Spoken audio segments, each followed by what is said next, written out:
மறுபடியும் யூகே வந்துருச்சு. எதுக்கோ போடுவாங்க, செத்து போடுவாங்க. சரத்குமார் அங்கே தன் மகளின் திருமணத்துக்கு 800 கோடி செலவு சார்.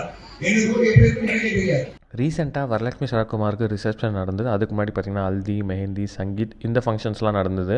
800 crores வந்து சரத்குமார் அவரோட பொண்ணு வரலட்சுமி சரத்குமாரோட கல்யாணத்துக்கு ஸ்பெண்ட் பண்ணியிருக்காங்க அப்படின்னு வந்து சில பேர் சொல்லியிருக்காங்க போல இருக்குது.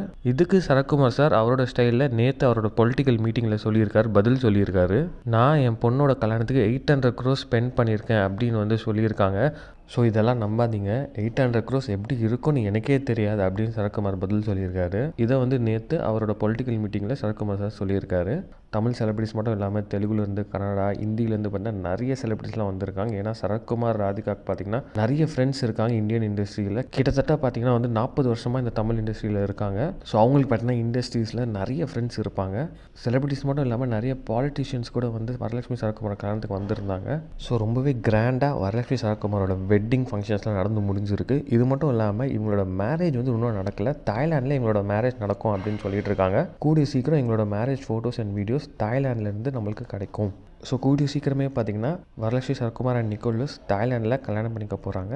அது வந்து பார்த்திங்கன்னா ஒரு ப்ரைவேட் வெட்டிங்காக தான் இருக்க போகுது அப்படின்னு சொல்லிட்டு இருக்காங்க.